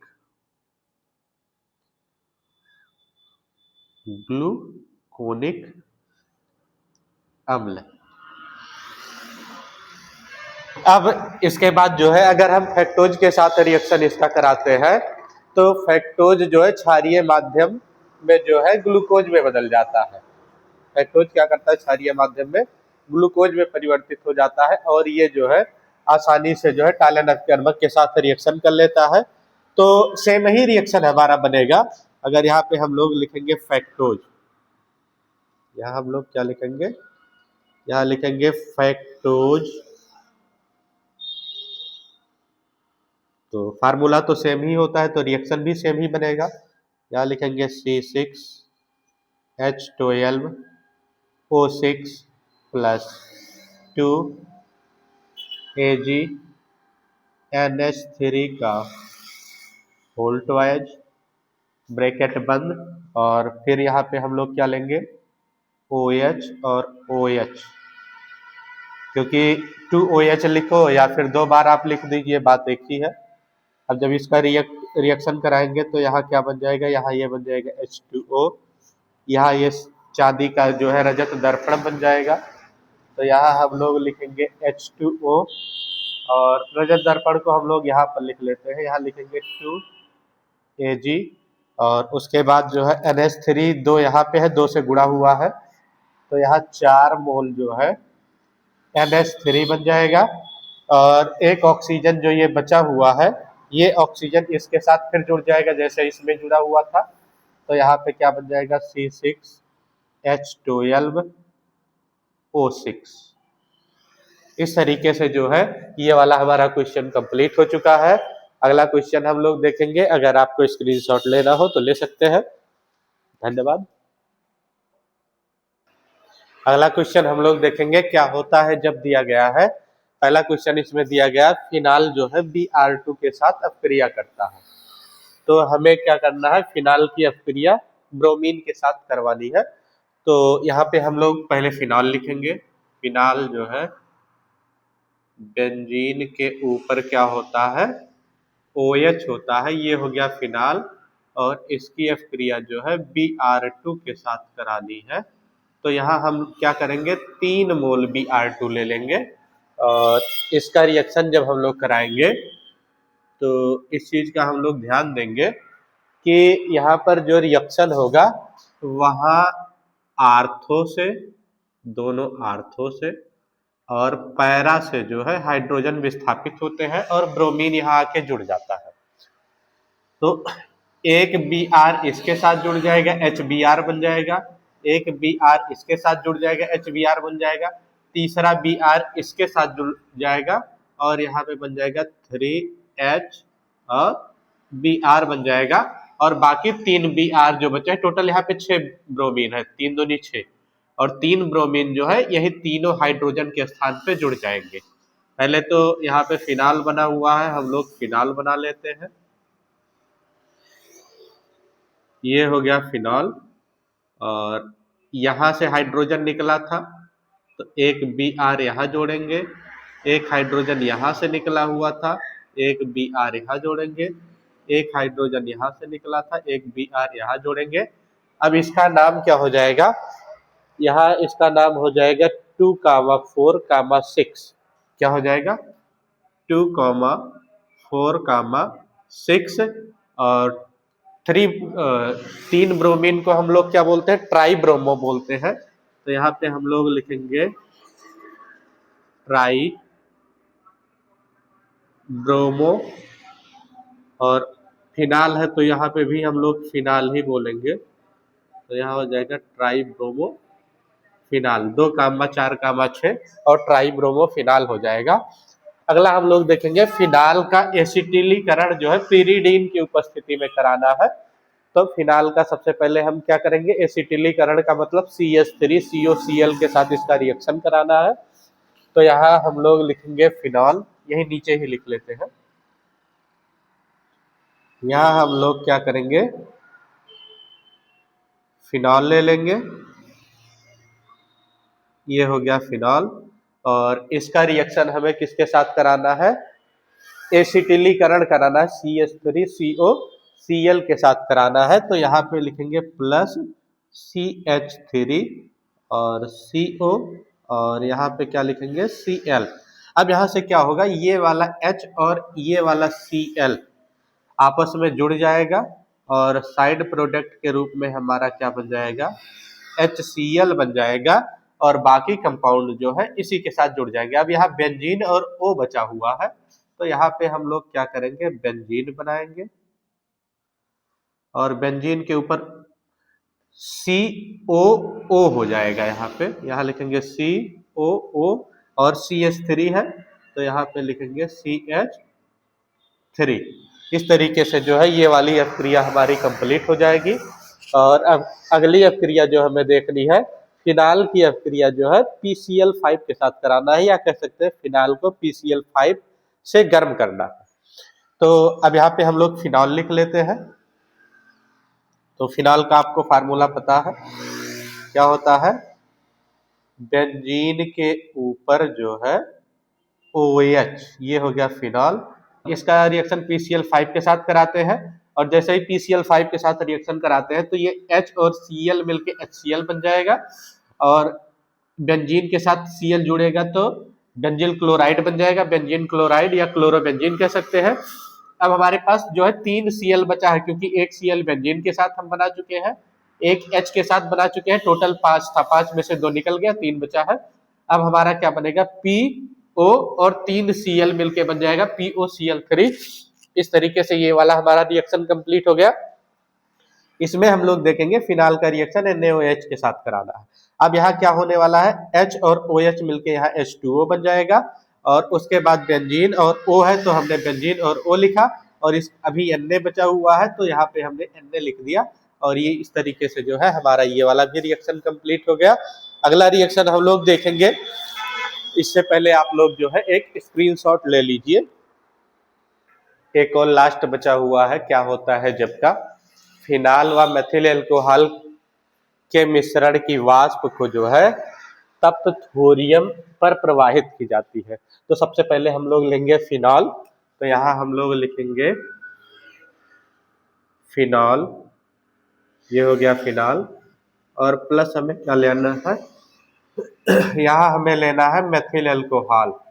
मेथिल अल्कोहल का फार्मूला क्या होता है, CH3OH। और क्या किया जाता है, यहाँ पर थोरियम, क्या करना है, तप्त थोरियम पर प्रवाहित करना है। फिनाल को और मेथिल अल्कोहल को किस पर प्रवाहित करना है, तप्त थोरियम पर प्रवाहित करना है। तो जैसे ही हम लोग तप्त थोरियम पर इसको प्रवाहित करेंगे, तुरंत क्या होगा, यहाँ से H और यहाँ से OH निकल जाएगा। यहाँ से H और OH क्या होगा, निकल जाएगा, और यहाँ बन जाएगा H2O, और बाकी कंपाउंड जो है जुड़ जाएंगे। यहाँ बेंजीन के साथ O बचा है और यहाँ CH3 बचा हुआ है, तो यहाँ हम बेंजीन के साथ जो है O और CH3 को क्या करेंगे, जोड़ देंगे। और इस तरीके से हमारा जो है क्या होता है, जब कंप्लीट हो चुका है। अगला टॉपिक हम लोग देखने वाले हैं, इससे पहले स्क्रीनशॉट ले लीजिए। तो अगला जो दिया गया है, इसमें लिखा है कि निम्नलिखित रासायनिक समीकरण को पूर्ण कीजिए। पहला आपका दिया है CH3, CH2, CH2 और OH दिया है। इसका रिएक्शन हमें जो है SOCl2 के साथ कराना है। तो आप यहाँ से देखिए, यहाँ होगा क्या, यहाँ OH तो OH ही रहेगा, यहाँ से ये वाला बॉन्ड और ये वाला बॉन्ड टूट जाएगा। अब एक ClH के साथ जुड़ेगा, O के साथ SO जुड़ेगा, और एक Cl जो बचा है वो इधर जुड़ जाएगा। जब इधर जुड़ेगा तो ये बन जाएगा CH3, CH2, CH2 और Cl। यहाँ हम लोग लिखेंगे CH3, CH2 और CH2, और इसके साथ क्या जुड़ जाएगा, Cl, और SO के साथ O जुड़ेगा तो ये बन जाएगा SO2 बन जाएगा, और H के साथ Cl जुड़ेगा तो यहीं पर लिख देते हैं हम लोग, यहाँ लिख देंगे HCl बन जाएगा। और दूसरे वाले में हम लोग देखते हैं क्या बनेगा, CH3, CH2, CH double bond है, तो यहाँ पे हम लोग मार्कोनी काफ रूल लगाएंगे। यहाँ पे कौन सा रूल लगेगा, MKR का मार्कोनी काफ रूल लगेगा। और मार्कोनी काफ रूल में क्या होता है कि जो हमें हाइड्रोजन जोड़ना है, वो जहाँ पे हाइड्रोजन की संख्या ज्यादा है वहां पे जोड़ते हैं, और हाइड्रोजन कहाँ जोड़ेंगे, जहाँ पे हाइड्रोजन की संख्या कम होती है। तो जैसे ही हम लोग क्या करेंगे, यहाँ बॉन्ड इसको तोड़ेंगे, ये बन जाएगा CH3, CH2, CHBr। यहाँ हम लोग लिखेंगे CH3, CH2, और उसके बाद CHBr, CH के साथ क्या जुड़ जाएगा, Br जुड़ जाएगा, और यहाँ हो जाएगा CH3 हो जाएगा, क्योंकि CH2 पहले से है, एक हाइड्रोजन और जुड़ जाएगा तो वहाँ CH3 हो जाएगा। और इस तरीके से ये वाला भी हमारा रिएक्शन कंप्लीट हो चुका है। अगला रिएक्शन हम लोग देखेंगे, यहाँ दिया है CH3 का होल थ्राइड, और C और Br दिया है। इसका रिएक्शन हमें किसके साथ कराना है, KOH के साथ कराना है। तो आप K और Br को एक साथ जोड़ देंगे तो यहाँ बन जाएगा KBr बन जाएगा, पोटेशियम ब्रोमाइड बन जाएगा। और यहाँ पे क्या होगा, इसके स्थान पे यहाँ OH जुड़ जाएगा। अब यहाँ CH3 के साथ C के साथ 3 CH3 है, तो क्या करना है, इसी Br के स्थान पे OH को जोड़ देना। अगले में हम लोग देखते हैं, यहाँ दिया है CH3, CH2, Br, और इसका रिएक्शन जलीय KCN के साथ जो है जलीय अल्कोहल के उपस्थिति में कराना है। तो यहाँ पे क्या होगा, K और Br निकल जाएगा, यहाँ बन जाएगा KBr। यहाँ CH3 CH2 है तो CH3 CH2 हो गया, और यहाँ CN है तो यहाँ पे NC बन जाएगा, आइसोसाइनाइड बनेगा। अगले में हम लोग देखेंगे तो यहाँ CH3 CH2 और Br दिया गया है, CH3 CH2 Br दिया गया है, और इसका रिएक्शन AgNO2 के एल्कोहलिक सॉल्यूशन के साथ कराना है। और जैसे ही हम लोग रिएक्शन कराएंगे तो Ag और Br आपस में मिलकर AgBr बना लेंगे, और CH3 CH2 और NO2 आपस में जुड़ जाएंगे, CH3 CH2 और NO2 बन जाएगा। और इस तरीके से जो है निम्नलिखित रासायनिक समीकरण को पूर्ण कीजिए कंप्लीट हो चुका है। अगर आपको स्क्रीनशॉट लेना हो तो आसानी से ले सकते हैं। तो अगला हम लोग देखने वाले हैं, निम्नलिखित पर संक्षिप्त टिप्पणी लिखिए। तो इसमें है टिशेन्को अपक्रिया है। तो टिशेन्को अपक्रिया में हम लोग क्या करते हैं, एल्डिहाइड लेते हैं और इसकी अपक्रिया जो है C2H5O का होल थ्राइज Al की उपस्थिति पे इसको गर्म करते हैं। और जैसे ही हम लोग गर्म करते हैं यहाँ पे हमें क्या प्राप्त होता है, एस्टर प्राप्त होता है। तो इसमें टिप्पणी में हम लोग क्या लिख सकते हैं, इस अपक्रिया में एल्डिहाइड को C2H5O Al के होल थ्राइज की उपस्थिति में गर्म करते हैं और हमें क्या प्राप्त होता है, एस्टर प्राप्त होता है। दूसरा हमारा दिया गया है कैनिजारोव क्रिया। कैनिजारोव क्रिया में क्या होता है, इसमें भी हम लोग एल्डिहाइड लेते हैं लेकिन बिना अल्फा कार्बन वाले एल्डिहाइड लेते हैं और इसकी अपक्रिया जो है 50% NaOH की उपस्थिति में गर्म करते हैं इसको। और जैसे ही इसका रिएक्शन कराते हैं तो यहाँ बन जाता है HCOONA बन जाता है। हमने यहाँ लिख दिया HCOONA और यहाँ पे क्या बनेगा CHHH, मतलब C के साथ 3 H मिलके CH3 और O के साथ ये वाला H मिलके OH बन जाएगा और इस तरीके से CH3OH बन जाता है। यहाँ पे हम लोग क्या लिख सकते हैं कि कैनिजारोव क्रिया में बिना अल्फा कार्बन वाले एल्डिहाइड की अपक्रिया जो है 50% NaOH के साथ कराई जाती है, जिसके फलस्वरूप हमें सोडियम फॉर्मेट तथा जो है मेथिल अल्कोहल प्राप्त होता है। इस तरीके से हमारी ये वाली अपक्रिया कंप्लीट हो चुकी है। अगला एक और इसमें बचा हुआ है, क्लीमेंस अपचयन बचा हुआ है, उसी को हम लोग देख लेते हैं। यहाँ अगला एक और रिएक्शन दिया गया है, क्लीमेंसन अपचयन। क्लीमेंसन अपचयन में क्या होता है, इसमें हमें कीटोन लेना होता है।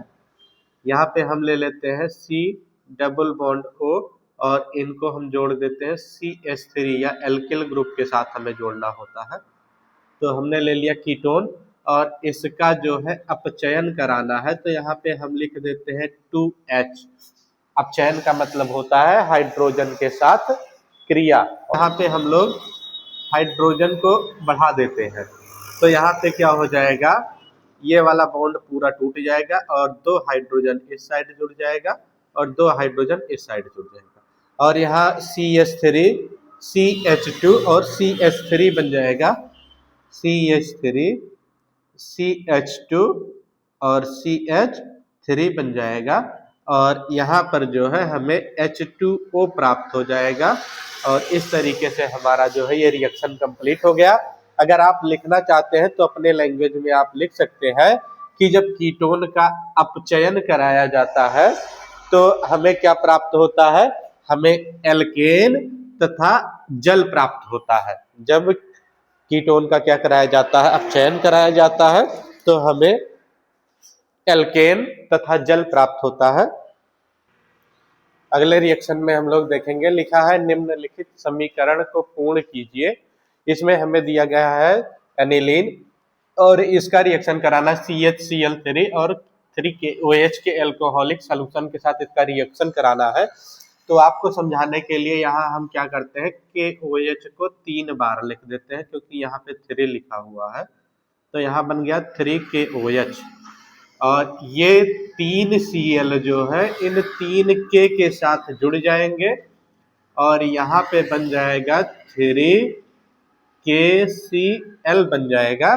अब उसके बाद क्या बनेगा, देखिए यहाँ पे बनेगा H2O, यहाँ क्या बनेगा H2O बनेगा और दूसरा क्या बनेगा, दूसरा यहाँ पे बन जाएगा ये H2, ये वाला H2 जो है इस वाले ऑक्सीजन के साथ जुड़ जाएगा, H2O बन जाएगा और ये H और ये OH आपस में मिलके H2O बना लेगा। इस तरीके से देखिए 3 H2O बने, एक H2O यहाँ बना, एक H2 से O यहाँ बना और एक H और OH से यहाँ H2O बन गया। तो यहाँ पे बना है 3 मोल क्या है, H2O बना हुआ है। अब हमारे पास बचा क्या है, बेंजीन N और C बचा हुआ है। तो हम क्या करेंगे, बेंजीन के ऊपर जो है NC को जोड़ देंगे। क्या जोड़ देंगे, NC को, जिसको हम लोग बोलते हैं बेंजीन आइसोसाइनाइड। अब इसके बाद हमें क्या करना है, एनिलीन का रिएक्शन Br2 के साथ या ब्रोमीन के साथ कराना है।